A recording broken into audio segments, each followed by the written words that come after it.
If the last few years have taught us anything, it's that stress and anxiety can cause a lot of harm, both mentally and physically. Stress contributes to poor sleep, fatigue, and mental fogginess. So how do we prevent or reverse this?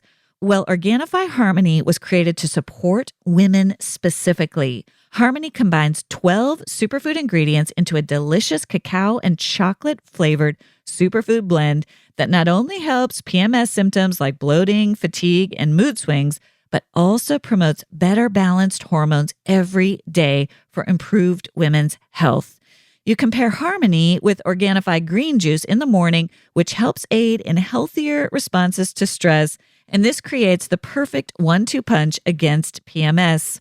Organifi is a line of organic superfood blends that offer plant-based nutrition with high-quality ingredients and less than 3 grams of sugar. Try Organifi Harmony to help you move from a depleted to nourished state and get back to the state of harmony you desire. You can experience Organifi's high-quality superfoods for less than $3 a day. Go to www.organifi.com/bestofyou and use code bestofyou for 20% off your order. That's ORGANIFI.com/bestofyou and use code bestofyou for 20% off any item.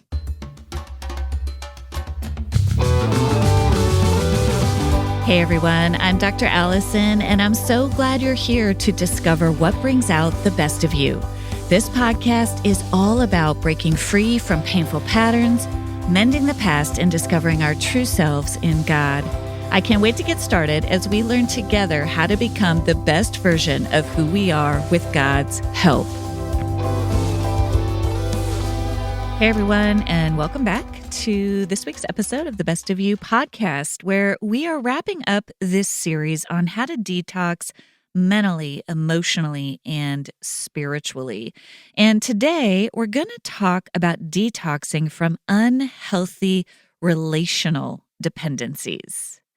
Now, often a relationship detox is thought of as detoxing from a toxic relationship after you've left the relationship. And that's a very real thing. If you've been involved in a toxic relationship with someone who is abusive, with someone who gaslights you, where someone intentionally and systematically questions your perception of reality, so you start to feel crazy. If you've been in a relationship with someone who has narcissistic tendencies, where there's guilt tripping, where there's manipulation, where there's blame shifting, where there's a lot of criticism even, or triangulation, all these things I've talked about in prior episodes, you may go through a period of time where you have to both detox from the impact of that behavior on your own psyche and simultaneously learn how to trust other people again. Now, in chapter 8 of The Best of You, I walk you through 7 relationship red flags, as well as 7 signs of help and a process of learning to trust again after you've been hurt, to understand what are some toxic behaviors that may be impacting you and how to free yourself from those so that you can learn to trust again in a healthy way. But today I want to address a different kind of detox. This is a detox from our own toxic messages, the toxic messages that keep us stuck in unhealthy patterns of relating to other people. Now, these might otherwise be healthy relationships. They might be with our kids, they might be with friends, they might be with a spouse, where the toxic messages we've bought into, often subconsciously, are creating unhealthy patterns in our relationships with other people. So in episode 1, on this podcast, I talked about narcissism. And in that episode, I talked about the difference between labeling a person versus naming a pattern of behavior. And the latter, when you start to name patterns of behavior, you gain clarity and you start to see a way forward. And so today, I want you to think about that when you are thinking about your own patterns of behavior. I want you to resist labeling yourself, which often is laden with criticism. I'm such a blank. Why do I do it this way? What's wrong with me? Instead, I want you to take inventory of your own patterns of behaviors, almost always that are rooted in these toxic messages we've picked up. So one way to think about these toxic messages we all have is to consider what psychologists call cognitive distortions, especially as they relate to how we show up in our relationships. Now, cognitive distortions are rooted in the work of cognitive psychologist Aaron Beck, who is largely responsible for this very popular type of therapy in psychology of cognitive behavioral psychology. And the idea is basically that our beliefs, what we believe, what we think, influences how we act.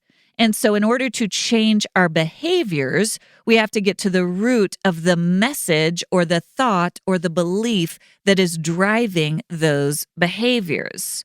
So cognitive distortions are beliefs or messages or thoughts we have taken in about our role in the world around us or how we're supposed to show up for other people that influence our behaviors. They influence how we show up in our relationships. And often we don't even realize they're there, let alone how these toxic messages are impacting us in negative ways. So it's really important to recognize them so that we can clear out the airwaves, replace them with healthier messages, which will lead to healthier ways of showing up with other people. So I get into some of these faulty messages that many of us have picked up, especially in faith communities, in Chapter 2 of The Best of You. Here are some of those examples. You should always sacrifice for others. You should put yourself last. You should always die to yourself. Ignore your emotions, or emotions are bad. You should just override those signals your body is sending you. Just be nice. Play safe. Do what the other person wants you to do. You can't trust yourself. And sometimes you may have ingested some faulty messages related to your faith. For example, you shouldn't feel lonely, angry, or sad. You have God to help you through. You should always put other people first. You exist only to serve other people. All of these messages swirl around our hearts, souls, and minds, sometimes consciously, often subconsciously, and they impact how we show up in our relationships with other people. They hold us hostage in ways, right? Because if we only should ever be nice, do what the other people want us to do, we should never feel bad because we have God. If all of these things are true, we are just trapped because we just better never feel the way we actually feel. It's a really terrible way to live, and it's not healthy for our relationships. Where do these messages come from? These messages come from a combination of several things. Number one, it could be your conditioning from all the way back as a child. It may be that nobody ever explicitly said these things to you, but if when you were young, the way that your family operated, you might have picked up a message that my needs don't matter. I will get attention. I will get love if I just play nice, if I put the attention on everybody else, if I mute my own voice. That's what I have to do to survive. And you pick that message up all the way from childhood that the best way to get love, the best way to get people to like me, the best way to get belonging is to just shove any needs or wants or preferences or talents or dreams that I have aside. That can go all the way back to childhood. Number two, they are things that we tell ourselves. Right. So it's not so much that others conditioned us in this way. It's just messages that we started to tell ourselves based on our very young, often observations of the world around us. People will be nice to me if I never rock the boat. I can get along if I just go along with what everybody else wants. Nobody may have taught you that, but you just began to notice it. We are conditioned not only by our families of origin, but by our early friendships. Imagine yourself in middle school. Right? How much social pressure there was. And you begin to learn what you've got to do to survive. It's called social survival. And we learn these things early on, and we begin to tell ourselves, no one will like me if I speak out in class. And to be honest, that might have been true back in 7th grade, back in 10th grade, right? You may have been bullied or hurt or rejected for certain things about yourself. But the question is, does that message still serve you? Maybe it did help you survive back then. Is it still helping you now? And then number 3 is you may be hearing these messages in the culture around you, in your faith-based communities. I talk a lot about this in The Best of You, where we hear these messages like, don't trust yourself. And we take them to an extreme in faith communities because obviously we are not God. Only God is ultimately trustworthy.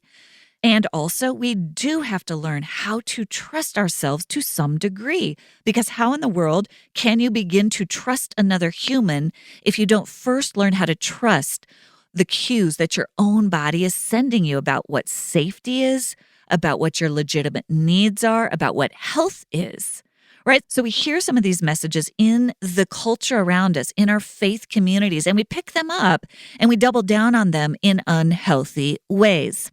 So today, I want you to begin to name those hidden toxic messages that either you've been taught explicitly by other people, that you've started to tell yourself, or that other people or other communities around you reinforce that are no longer serving you very well. And then we're going to get into how to replace those toxic messages with healthier ones that actually serve you. So remember, a detox is you identify something that is causing some sort of chaos, some sort of cacophony, some sort of unhealth in your heart, soul, and mind. You identify that, you remove it in order to replace it with something that is healthier for you. So we're going to walk through that as it relates to these toxic messages that lead us into unhealthy ways of relating to other people. So what is the problem of buying into some of these toxic messages? Here are 4 ways that these hidden messages can contribute to unhealthy ways of relating to other people. Number 1, you bypass your own legitimate needs, wants, preferences, ideas, opinions, talents in order to please others. That's not healthy. And that's the root of what we call codependent behaviors. And so, for example, if you have a message that parts of you have really bought into, don't think about yourself. You just can't think about yourself. They need you. They need you. Their needs are more important. Put them first. If you're constantly telling yourself that, you are in jeopardy of bypassing legitimate needs, legitimate God-given desires that need your attention and that you need to bring into your relationships in a healthier way. Number 2, you may be at risk for blindly trusting other people. Again, this is a common theme in codependent tendencies, where you don't trust yourself so deeply that you place blind trust in other people, in a spouse, in a church community, in a friend. And maybe if you're lucky, that person is a good person and they genuinely try to get your back. But what if they're not? And they start to take advantage of you and they start to exploit you. That's not a healthy place to be. And oftentimes messages that are underneath this lack of trust, confidence in your own God-given soul, heart, and mind are messages like this. They're better than me. I should be more like she is. He's smarter than I am. She knows more than me, right? It's this comparison trap where you start trusting others more than you trust your God-given self.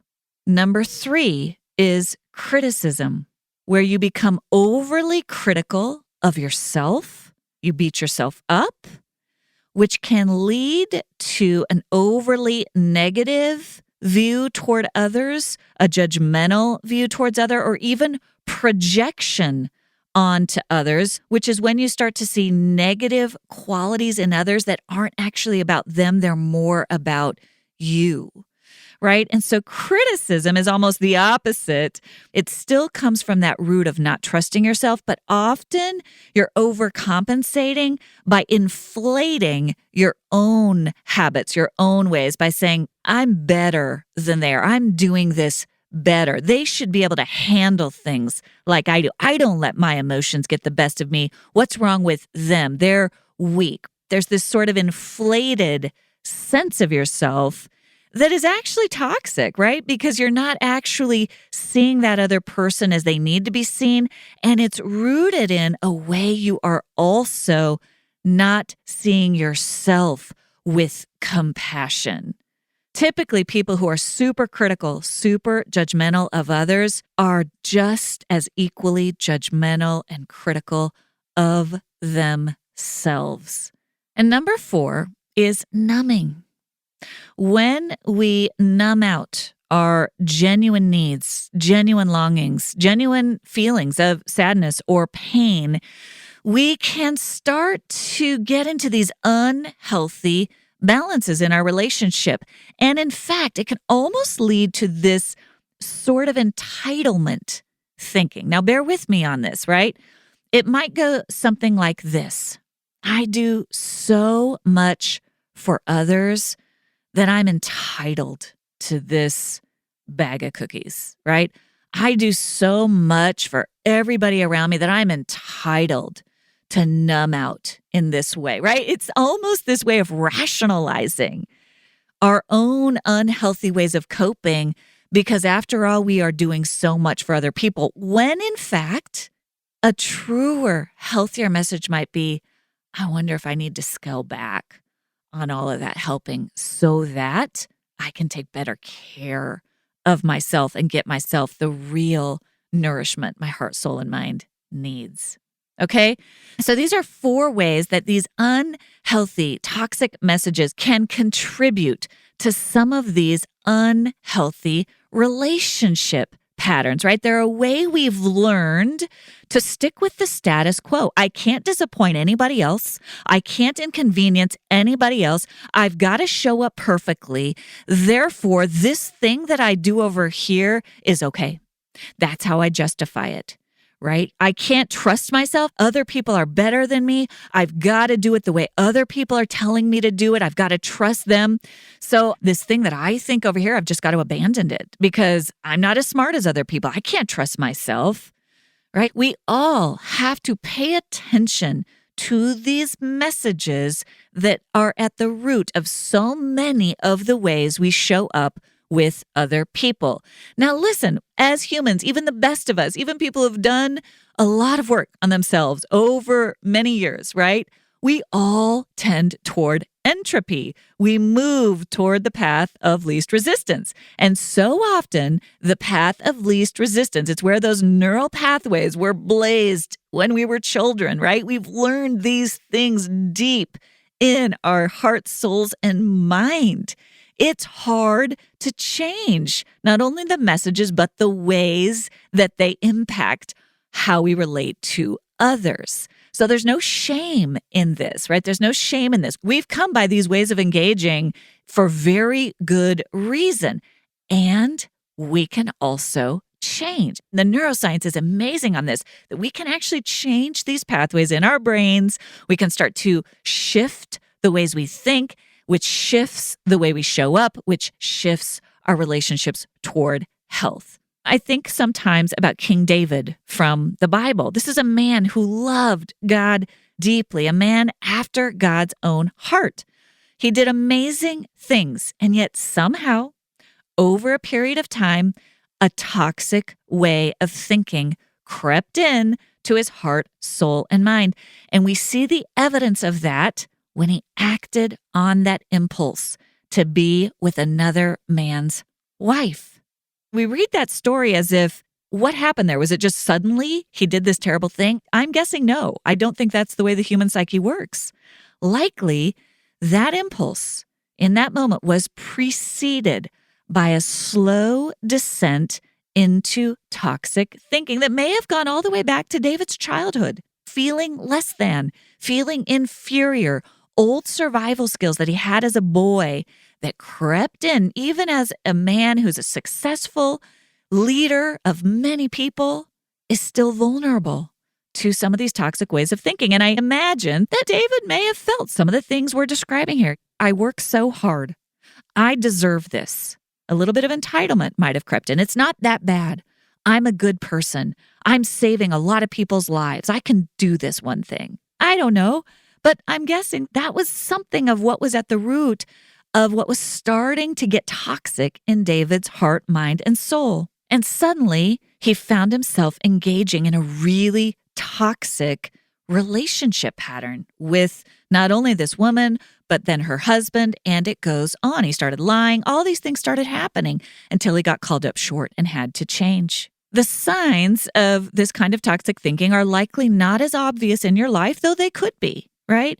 But here are some cues of when toxic messages are starting to take hold and negatively impact our relationships with other people. Number one, you're exhausted and feel resentful of the very people you seek to help. This is just classic. I can't stop helping you. I can't stop meeting your needs, but I am so angry with you right now. And so we're in this loop of, I've got to put you first. Your needs are more important than mine. I've got to trust you. You're smarter than I am, but I am just so frustrated, so aggravated, so annoyed all the time, so mad at myself, mad at you. That's a cue that there might be a toxic message. Number two, you notice those 3 C's of clamor I talked about in episode 35. The constant comparison to others or criticism or competitiveness, any one of those 3 things. The comparison of she's better than me. I'll just never be as good as they are. The criticism, I'm so sick of him. I can't stand that person anymore. I hate the way they do that, right? Just the constant negativity toward other people. Or number 3, some unhealthy competitiveness where you might even measure yourself better than other people. Well, at least I'm doing it better than they are. At least I've got this thing going on for me. Look at what they're doing. None of those are super healthy ways of thinking or of motivating ourselves. These aren't healthy messages. They feel good in the moment to some degree, but they're not how we actually show up as the best version of ourselves. And then the third sign that you might have some toxic messages is if you notice yourself rationalizing certain behaviors. Well, I have to tell this white lie because I can't hurt their feelings. I work so hard. I deserve this. You start to rationalize unhealthy ways of behaving. You start hitting that easy button, which means you start to default toward this please others, numb myself pattern of relating. When what's really needed is to slow down, get curious about what's going on in your heart, soul, and mind, and identifying the toxic message that is driving this behavior.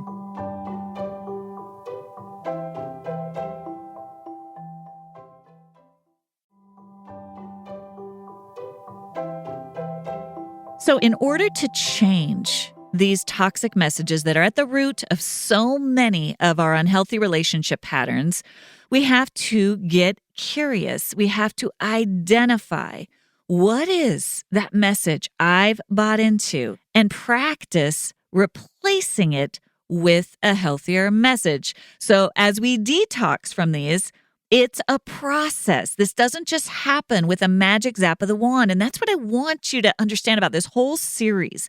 A detox is giving yourself permission to say, what if for just 1 week, every time I notice myself rationalizing, every time I notice myself comparing, every time I notice myself putting myself last, I'm going to reject that old messaging and replace it with a new what if message instead. Just for that week, I'm going to reject that old message and replace it with a newer what if healthier message instead, and just see what happens. So how do you do that?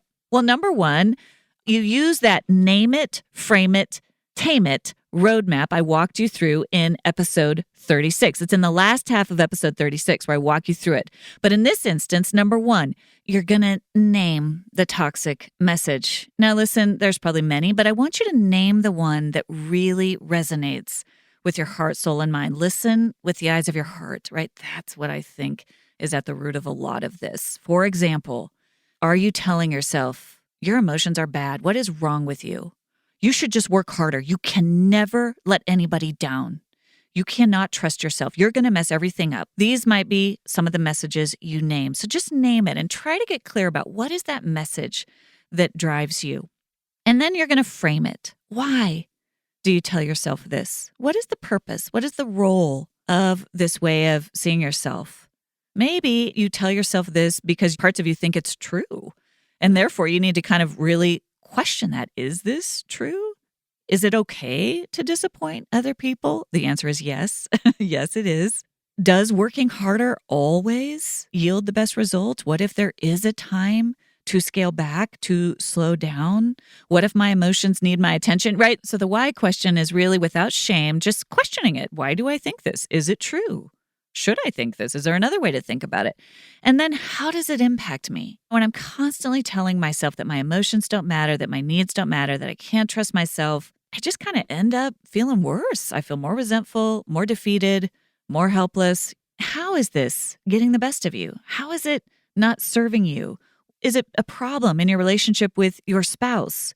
Is it with your kids? Is it with a particular friend? Or is it a broader social group, a broader community? Get specific about how this is impacting various relationships. Are you texting or emailing or doing work without giving yourself a chance to consider your own bandwidth?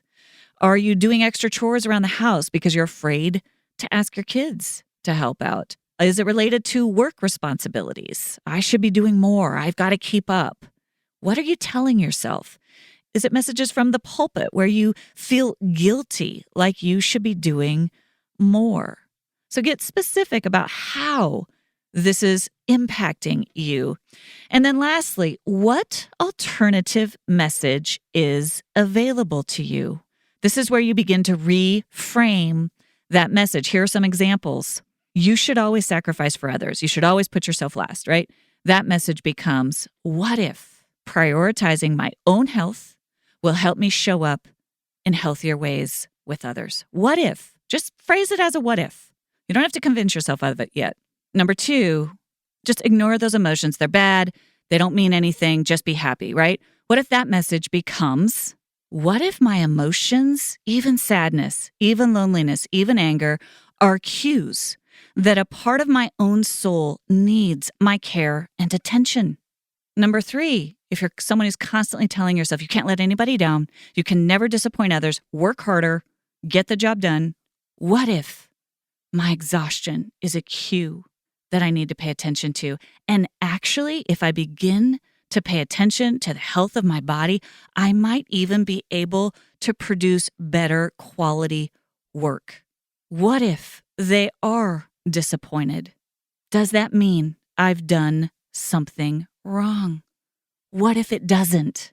And then the last message, you can't trust yourself. Everyone is smarter than you. They know better than you. Just listen to what everybody else is saying. What if God has designed my heart, soul, mind, and nervous system with very important cues that help me assess this situation, and I need to pay attention to those cues in partnership with God's Spirit? What if? And write it down. And now it's time to tame it. If that what if statement is true, what different decision might I make in this moment of this particular relationship? For example, if my physical health is an important factor, I might need to start saying no to those requests for my help. If my emotions are actually cues, I'm going to pay attention to the fact that spending time with that person always leaves me feeling terrible. Now, maybe I'm not going to immediately cut that person off, but I'm going to pay attention. Why? Go back to the framing it. Why do I feel terrible in that situation? What is happening that is making me feel terrible? Is it, in fact, something that they're doing that isn't healthy? In which case, I do need to set a boundary and maybe spend less time with this person. If my emotions are actually cues, I need to pay attention. I need to spend some time, which means I might need to spend a little less time with them in order to spend time understanding why my emotions are feeling so triggered when I'm with this person. Another example, if I don't exist only to serve other people, but in fact, if I exist to model healthy, emotional, spiritual, mental, and physical boundaries, what decision would I make differently?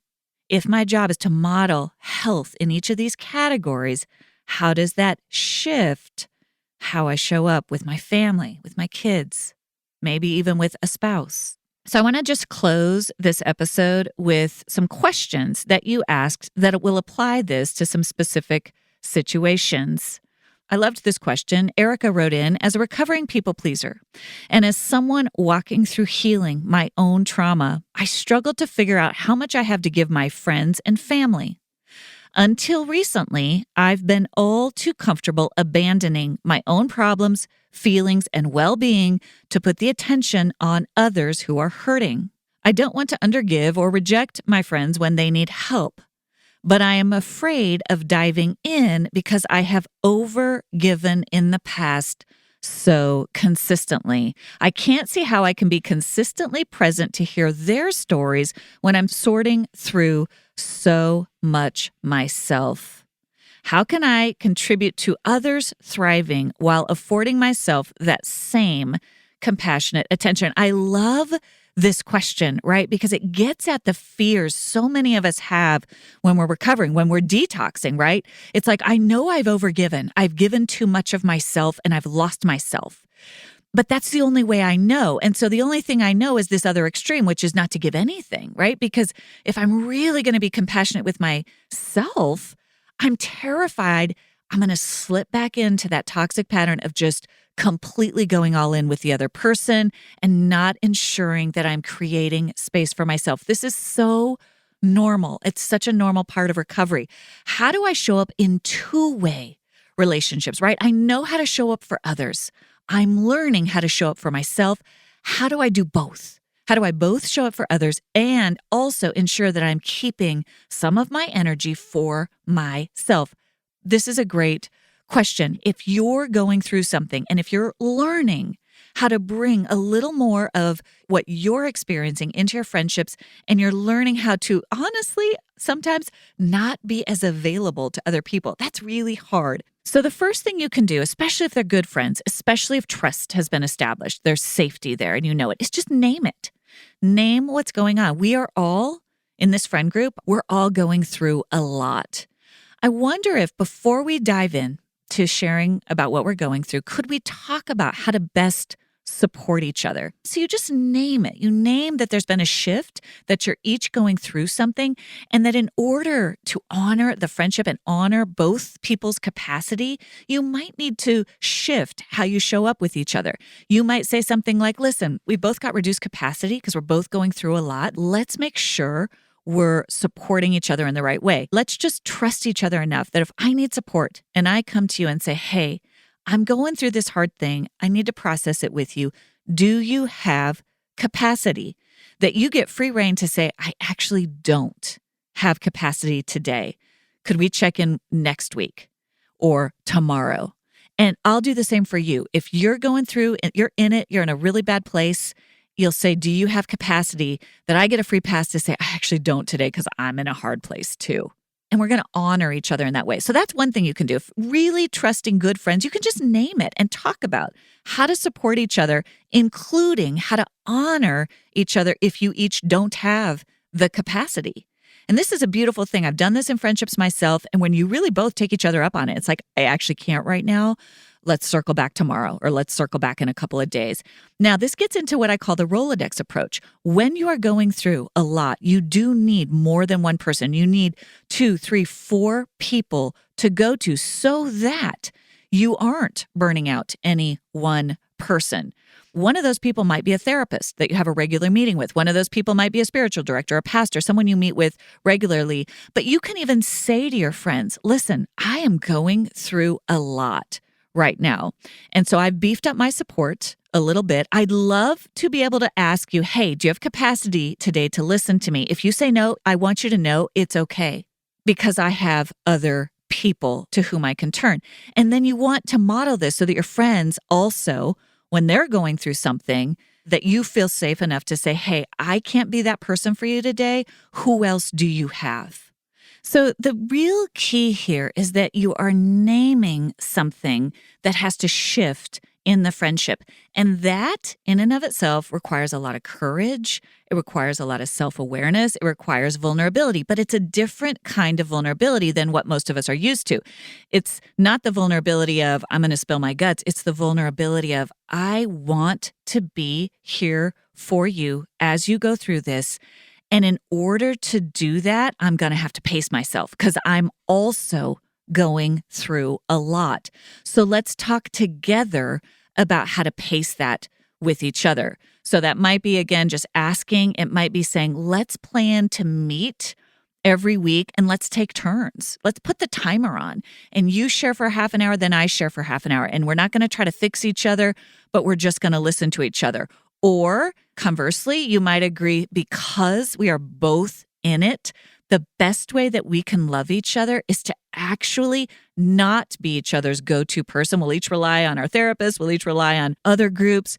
And what we really need from each other is play and just fun or going to movies or laughing together, right? This is about learning to ask for what you need and not expecting or assuming that other people know. It's really hard, even in safe relationships, even in relationships where trust has been built, to name something, to say, man, you are going through a lot. I am going through a lot.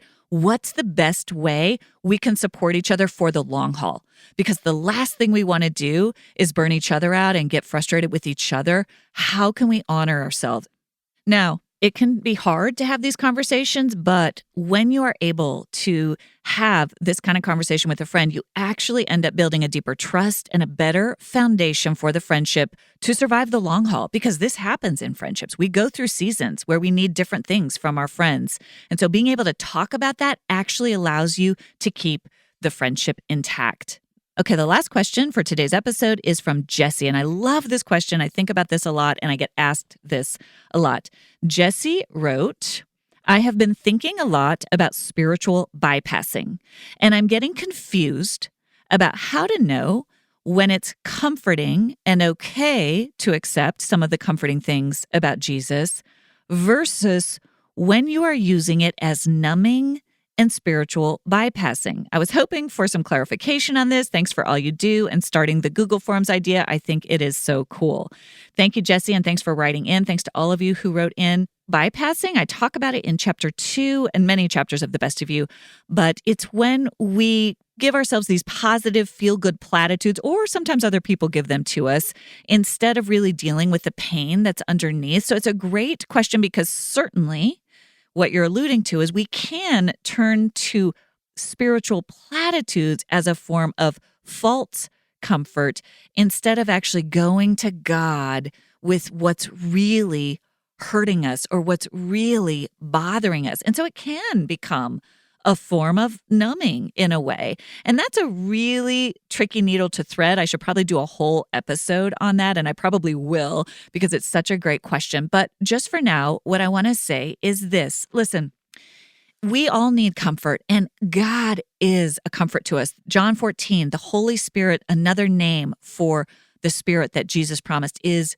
comforter, is counselor. Jesus does bring us comfort amidst our pain, the peace that passes all understanding that Paul speaks about. But here's the thing. When we experience that, it's not because we're in denial about what's hard. We know, we're like, this is what I'm going through. And somehow in the midst of what I'm experiencing, I have a sense of God's kindness. I have a sense of God's peace. I have a sense that I'm not alone. I have a sense of the goodness of God, even though I can't really see how it's playing out in my life yet.